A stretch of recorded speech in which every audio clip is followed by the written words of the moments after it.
Check it out, PB Nation, big supporter of the game. Ooh, looked like 187 almost jumped the gun, but they ended up getting a clean break. But the referee running out there, check the back corner bunker on the D side. He might be hit. Here comes a big bunker move up the center. Oh, nice job. He's alive. That's the best part. Hey, Greg Lazat, man, he was having such a good beginning of the year until he had to come move away from the game for a couple events. But they got him back, man. And if he can play like he did at the beginning of the year, he's going to be a huge asset to his team. And what a big, huge bump move right there. And we're going to see more of that. Once guys start, you can't let somebody have that center. No, you got to take that guy out. You got to match him right away. You got to get him out of there because he's slowing down one of your sides. Go up there, bunker him, stay alive, or just trade out, but get him off the field. Yeah, because he's sitting right there. There's no way you're going to get down the snake side of the field with somebody sitting right there. In theory. Yes. Yeah, it's just a tough lane to break. And that's why you got to do what Greg Lazat did. So it was a great move by him. So now they have the 50 now. 187 has the 50-yard line in the center. They also have the 50-yard line on the D side. 4 on 3. See their top right-hand portion of your screen. Great field position for them. 4 on 3, like you're saying, Nicky. And 14:04 to go. All tied up with one apiece, though. And looks like the Ironmen do have. They got good position on this. They got a player in the snake. Oh, Humphreys just gets shot out, filling. Yeah, that's not gonna. It's not gonna help out Alex Goldman. So it's just Alex Goldman and Marcelo Margot left alive over here for the Ironmen, one on each side of the field. So the veterans and the leaders of the Ironmen are gonna have to try to pull off a 2 on 4 to keep this in the ball in their court. Yeah. And if there was anybody that's gonna do it, it'd be these two. Oh, look at that! And Greg Lazat catches one in the center. I think that was that from Goldman? I think it was from Marcelo? Marcelo across the field. No, I think it looks like Goldman snapped up. Yeah, Goldman snapped up and he knew that shot and dropped the shot in on him. So Goldman and Marcelo. And they're losing trailer out of the 50D. Now bring it back to a 2 on 2. High body situations, man. And 187's not going to win games if they can't win these 4 on 2s. You know, there's no excuse for that. I mean, you're only looking at 2 guys, and you have 4 guys. Exactly. I think the move was Zaleski was stuck in snake 1 shooting cross field the whole time while they had the 2 other 50s. He should have been looking to push up the snake to bring the guns and relieve pressure. You know what that is? That's closing drills. You know when you do those closing drills where you actually set that up. You put 2 guys left alive and you put 4 and have the 4 try to close on the 2 in 2 or 3 minutes. And, you know, Greg Lazat's playing awful far off that bunker. I'm not Greg Lazat, I'm sorry. Dan Zaleski's playing awful far off that back bunker. Because from house, Alex Goldman will just step out 2 feet and shoot it. Are you talking about Eddie Painter on the Dorito side? No, I'm talking about, that too, and Dan Zaleski. Well, Eddie Painter just trying to go back and forth. Oh, now it's Goldman. So look at this. Marcelo Margot and Alex Goldman just putting it up, just handling business. 4 on 2 situation. There's no reason that 187 should have lost that other than the fact that they're a bit inexperienced now, and you can see in those situations. And Alex Goldman and Marcelo Margot were like, okay, fine, I don't care if there's 4 of you guys. I know the shots. We know where you guys are. We're gonna work you guys out. Sure enough, Marcelo gets a shot on the Dorito, and then Alex Goldman gets a shot on that center. They need Nate Schrader, they need Brandon Cornell, they need some of these younger guys to really step up. And right now, the Ironmen and 187 crew, both teams, 5 alive. Greg Lazat up in the center again for 187 crew. Oh, but it looks like 187 drops Nick Laval off the Dorito side.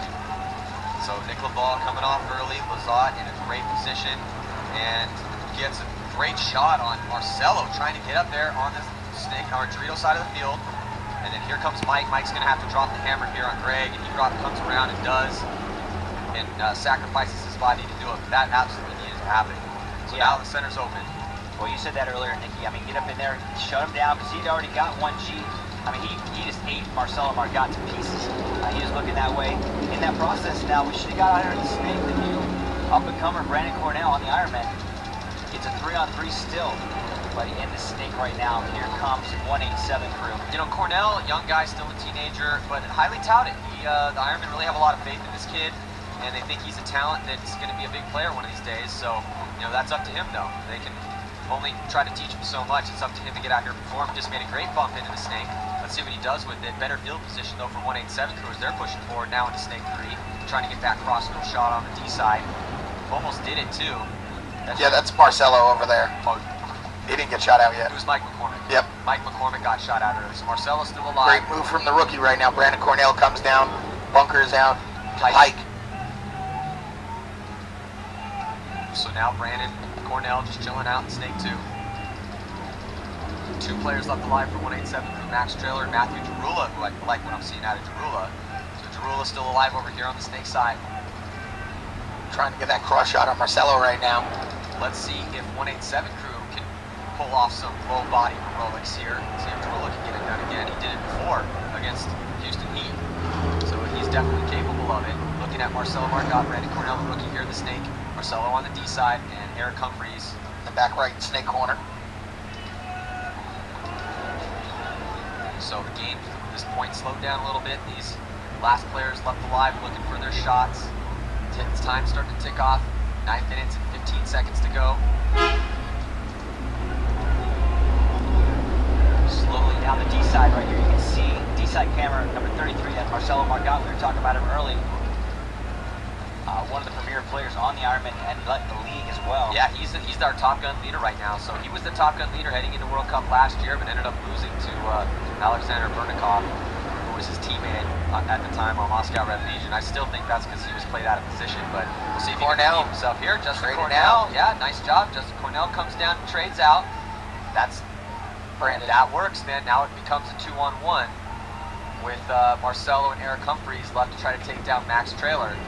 Max Trailer bumps out a bunker, moves up on the D side, but then he gets clipped. Marcelo just roasted him when he was coming down. And Marcelo, I think he has like a 5-pack, 7, maybe 8. Who knows? I mean, right now he's got 8. He's got 8 confirmed here in the 4 points that have been played. And the 4-pack came last game actually with him and Alex Goldman. So stat stuff and trying to maintain what he has going on. Well, you know, Marcelo. The reason why Marcelo is the Top Gun leader right now is that specific to be the Top Gun leader, you need body. Ironman dropped 1 body. Hold up the Snake side. Oh, 2 now for 187 off of the Snake side. Big move for Ironman, go down 50 Ds. And we have a major penalty on 187. It's going to end this point. Maxon's just going to get the flag running in. You know, and a major penalty, as we talked about at home, signified by a red flag. That's 2-minute major, which means you stay in the box, win. The team's stuck in there. That major penalty he just got. So 187 crew going to be forced to fight with only 4 bodies here, try to make something happen, get in this game. I mean, certain teams fight better down 1 body. For some reason, mentally they get tougher. They're like, hey, we got 4 guys, we got to get a G. They tighten it up a little bit. I agree with you 100%. I mean, I know like Mike Paxton got shot all over the leg. So now it's a 4-on-4, it looks like. Actually, no. Nope, 4-on-2. Dan Zaleski taking the walk. It looks like Eddie Painter, I think, on the far side of the field as well. We got Jarula and Trailer left. Alex Goldman trying to do a little bit too much. He gets clipped out of the Snake.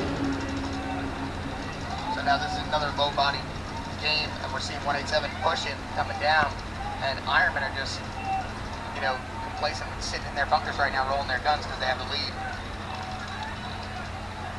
You know, right now on your screen, you see the Ironmen just chilling out in the back. They're up 4-1 on 187, but here comes 187, number 3, getting in the Snake. Matthew Jarula having a standout performance so far, but down the other side of the field, Mike McCormick. Mike just running wild down the field. Now he's going to get another freebie on Jarula. He is behind 187 in their corner. Watch, he's going to get shot in the back. Wow, what a run down the Heads field. up play. That's why I like the Dorito side. You know, no coaching over there. You can do those sneaky moves, take advantage of it. And Ironman putting up another one on the board. Marcelo running in.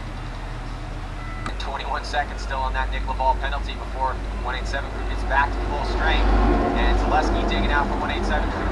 Back to the corner, bunker on the Snake side, and they send Greg Lazat up to that center again, try to shut down the Snake, but not before Danny Park gets in there. And he gets past the little gap right there. It's a notch through the Snake. Lazat decides to try to shut down the Torino side now.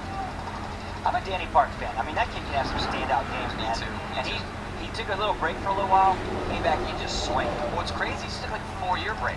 And then when he came back, he got right on the Ironman, came out to a practice. The tryout essentially, and did great. And he's, you know, all year long looked pretty solid. And I think that if he continues to get his reps and continues, he's got a great attitude about things too. He came back a lot smarter. He wasn't any taller. It didn't look any different. No, he didn't at all. But he's getting smarter, and he has what you can't teach: speed. Yes, without question. Nope, you cannot teach speed. And heart. He has a lot of heart, man. That's one thing I noticed about him. I spent some time with him, kind of playing around a little bit, and I love the kid. I'm kind of a fan. Oh, looks like you got a shot cross field too. Yeah, trailer. So it brings it down to a 4-4 note. And Ironman just dropped Schrader. Yeah, so Schrader coming off early here. So Danny Park's still in good field position, though Lazat styling up in the center. Oh, he almost caught one Mike though. Back's big move, filling out the Dorito side to even up the field. Or he's trying to get out there. But at least he bumped across, because yes, now that was big, yeah. Lazat can't cut him down from the A over. He doesn't know that he moved over. It shortens the angle that Lazat has from that center bunker for sure, which is important, because that's going to give the Ironman a little bit more breathing room here. And also, 187 making a move to Snake 1. Eddie Painter trying to dip a shot in on Park. Nick Laval coming up in the Snake 2. And look at Nick Laval. Nick Laval's having a really good tournament so far. I mean, he's only played 2 games, but God, I really like this 187 crew team. I hope they, kind of step it up a little bit, tighten their game up, because they do have a lot of talent. Yeah, I'll tell you what though, I'm going to disagree with you a little bit. I have big hopes for Nick Laval. I know he's got more in him than what we're seeing out of him so far at this event. And he's such a talent that, I expect a lot out of him, because he's the leader of that team. He's arguably the most talented guy on that team, and they need him to be crushing people. Yeah. Well, he has the ball right now. He needs to run the highway on Danny Park, get him out of there. I know that there's a back corner for him, Snake, but he's doing it. Good call, Nick. And I can see that. I don't understand. It's on the board. That's coaching. And they only put 3 guys out. I don't understand. 2 minutes and 49 seconds to go. Ironman looking like they're going to win this game. They've been dominant here. Yeah. Marcelo Margot, 9 confirmed kills. He's the leader of both these 2 teams. And that statistic really helping out his chances here to take that Top Gun title award here for this year. Now the Ironman, they don't have to do anything. All they need to do is get in their spots and let that time expire. Now they'll be on the Ironman call, lock it up.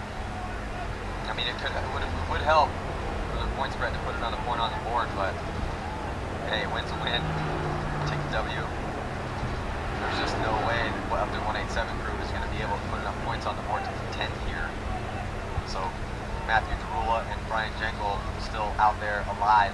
Matthew Derula, 6 confirmed kills from him, so remember that name. He's really stepping up as one of the main killers at this event for up to 187 crew. So slowed down a little bit here. It's 6-1. It's, the Ironmen are pretty content just chilling out in their bunkers right now. I mean, looking for 187 to make the mistakes. I think, honestly, when it's 5-on-3, I'd pretty much just run down their throat. Right? I mean, personally. But either do it for pride or do it because you need to put at least one more point on the board to help that point spread out. You're not going to score points. I mean, I understand the problem is, guys, it's 2 bodies looking at 4. So, I mean, every time they pop up, they're looking at just the tips of the barrel. They just shot out all the 187 guys. Just like that, together, going out in groups. So the Ironman dominant performance here against Upton 187 crew in disappointing fashion. After that close game they had with Heat, really thought that they were going to come out here and give the Ironman a game. They beat the Ironman before. 187 crew has a victory against the Ironman.